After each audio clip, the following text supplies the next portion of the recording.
मेरा खून खौल गया था। उस जमीन को देखकर मैं अपने आप को रोक नहीं पाया। मैंने भारतीय जनता पार्टी की सरकार आई प्रदेश में, तो जितनी भी सरकारी ज़मीनें हैं, जो अवैध अतिक्रमण है, जो चारागाह है, जो कब्रिस्तान है, जो सुरक्षित भूमियां हैं, उन जमीनों को हमारे बाबा के बुलडोजर ने खाली करवाया। देखिए, आरोप यह पूरी तरह से निराधार आरोप है। आरोप का कोई प्रश्न ही नहीं उठना चाहिए। हाँ, मैंने इतना किया है कि माननीय उच्च न्यायालय का दरवाज़ा मैंने खटखटाया था, क्योंकि यह ज़मीन शुद्ध रूप से चारागाह की ज़मीन थी और चारागाह की ज़मीन के नाते हमको उच्च न्यायालय का दरवाज़ा खटखटाना पड़ा।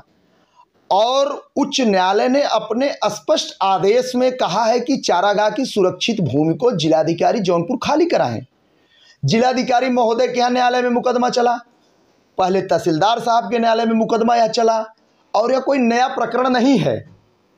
यह प्रकरण 2009 से चल रहा है। लंबित मुकदमा आज करीब 14-15 वर्षों से चल रहा है। हाँ, इतना जरूर है, जब भारतीय जनता पार्टी की सरकार आई प्रदेश में, तो जितनी भी सरकारी ज़मीनें हैं, जो अवैध अतिक्रमण है, जो चारागाह है, जो कब्रिस्तान है, जो सुरक्षित भूमियां हैं, उन जमीनों को हमारे बाबा के बुलडोजर ने खाली करवाया। ये कब का मामला था और कब निकला फैसला आपका? ये 2009 का मामला है और फैसला जो है आते आते 2021-22 में फैसला हुआ। फैसले के खिलाफ इन लोगों ने किया। और मैं, आप सभी मीडिया के हमारे बंधु हैं, मैं आपको आपके मीडिया के माध्यम से बताना चाहता हूं, मेरा खून खौल गया था। उस जमीन को देखकर मैं अपने आप को रोक नहीं पाया। मैंने दो निर्णय लिया।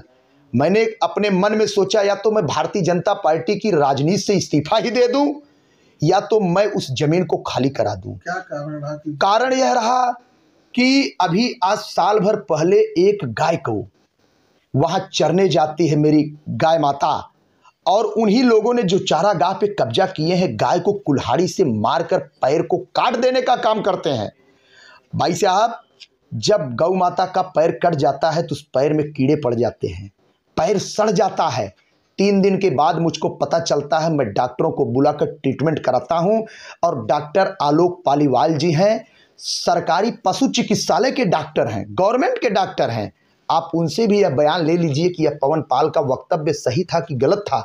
उन्होंने इलाज किया। इलाज करने के बाद 1 हफ्ते तक जाते जाते गौ माँ मर गई। मैंने उसी दिन यह प्रण किया था कि गौ माँ, अगर चारागाह की जमीन पर चरना आपका गुनाह है, तो मैं उसी दिन यह प्रण किया कि आपकी जमीन को मैं खाली करा कर ही मैं दम लूंगा, क्योंकि हमारे मोदी जी और योगी जी गंगा और गौ पर अपना पूरा जीवन समर्पित कर दिए। इसलिए उनका यह छोटा कार्यकर्ता भी गौ माता और गंगा के लिए उसका जीवन समर्पित हो जाएगा, तो कोई चिंता नहीं है। कहाँ का आदेश था जो आप? आदेश देखिए, ये मैं आपको दिखा दूं, यह तहसीलदार साहब के न्यायालय का आदेश 2020 का है, शाहगंज। यह देखिए, जब कार्यवाही करने टीम आई तो उसके 5 दिन पहले का ये आदेश है। इन लोगों को नोटिस भेजा गया।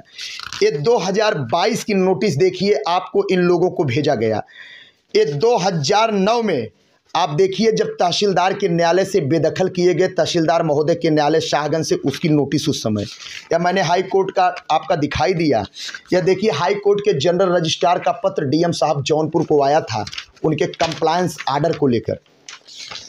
और कुछ पेपर ऐसे हैं, कहिए मैं आपको दिखा दूं पूरी तरह। इस देखिए, डीएम साहब के यहाँ उन लोगों ने अपील दाखिल किया था, और डीएम साहब जौनपुर ने अपने 4 पेज के आदेश में, देखिए page number 1, page number 2, page number 3, page number 4 page के आदेश में उन्होंने स्पष्ट रूप से यह कहा।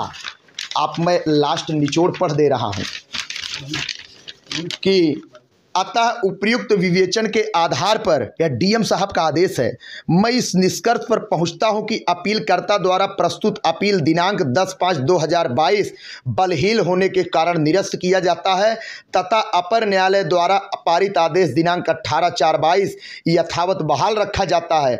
आदेश की प्रति सहित अपर न्यायालय की पत्रावली अग्रेतर कार्यवाही हेतु वापस की जाए। बाद आवश्यक कार्यवाही अपील पत्रावली दाखिल दफ्तर हो। और मैं आपसे बताना भी चाहूंगा। आपके ऊपर ये भी आरोप लगा, शासन प्रशासन के ऊपर लगा कि बिना नोटिस दिए इस तरह कार्रवाई की गई है। मैं कह रहा हूं, शासन प्रशासन के ऊपर जो लोग आरोप लगा रहे हैं पूरी तरह से गलत लगा रहे हैं। 4 बार प्रशासन ने नोटिस दिया, क्योंकि मैं इस मुकदमे में हाई कोर्ट में रिट दाखिल किया था। मैं इस मुकदमे का लगातार पैरोकार रहा, मुझे पल पल की जानकारी है। मेरे पास मैंने सारा ऑफिसों से नकल निकलवाया है, वैधानिक शुल्क देकर मैंने डीएम साहब के कार्यालय से, तहसीलदार साहब के कार्यालय से मैंने नकल लिया है, ओरिजिनल पक्की नकल है। इस पे देखिए राजस्व के टिकट सारे लगे हैं। मैं इसलिए नकल निकलवा लिया कि ताकि ये लोग जो बेबुनियाद आरोप प्रशासन के ऊपर लगा रहे हैं, भारतीय जनता पार्टी की सरकार के ऊपर लगा रहे हैं, मेरे ऊपर लगा रहे हैं, निराधार और आरोप लगा रहे हैं। कुछ लोग यहाँ पर आकर, विभिन्न दलों के लोग इसको तूल देने का काम कर रहे हैं। कुछ समाजवादी पार्टी के लोग हैं, बसपा के लोग हैं, केवल तूल देने का काम कर रहे हैं। पता चला कि कल वही समाजवादी लोग आए थे जिनको गाय और गंगा से प्यार नहीं था, गाय कटवाते काम करते थे, और वही लोग आकर हमारे खिलाफ अनाप शनाप बोलने का काम कर रहे हैं। बाबा जी ने जो अभियान छेड़ा है कि अवैध अतिक्रमण हटाने के लिए बुलडोजर तमाम चीजें, उसी प्रकार का आप भी अभियान छेड़ रहे हैं? नहीं, अभियान छेड़ने का विषय यह है, बाबा जी के आदर्शों पे चलने वाला कार्यकर्ता हूं। माननीय मुख्यमंत्री जी हमारे नेता हैं, संत हैं, तपस्वी हैं, योगी हैं, जैसा नाम है उनके नाम पर करोड़ों कार्यकर्ता उनके पीछे चलने का, उनके आदर्शों पे चलने का अनुसरण सीखता हूं कि हमारे मुख्यमंत्री जी की मंशा क्या है, हमारे मोदी जी की मंशा क्या है, हम उनके आदर्शों पर कैसे चल सके, हमको उस तरह से कार्य करने का अवसर मिले। तो हमारे मुख्यमंत्री जी अगर यह चाहते हैं अभी जमीन खाली हो, गौ माता की संपत्ति, चारागाह की जमीन खाली हो, तो मैं भी पार्टी का एक छोटा सा कार्यकर्ता, पार्टी का बहुत नन्हा सा कार्यकर्ता हूं। मेरी भी इच्छा रहेगी कि मुख्यमंत्री जी की जो इच्छा है, मेरी भी इच्छा उसमें समाहित रहे। बीजेपी में क्या पद है आपका? मैं इस समय भारतीय जनता पार्टी युवा मोर्चा काशी क्षेत्र का क्षेत्रीय मंत्री हूं और विधानसभा बदलापुर मंडल का भारतीय जनता पार्टी का प्रभारी हूं।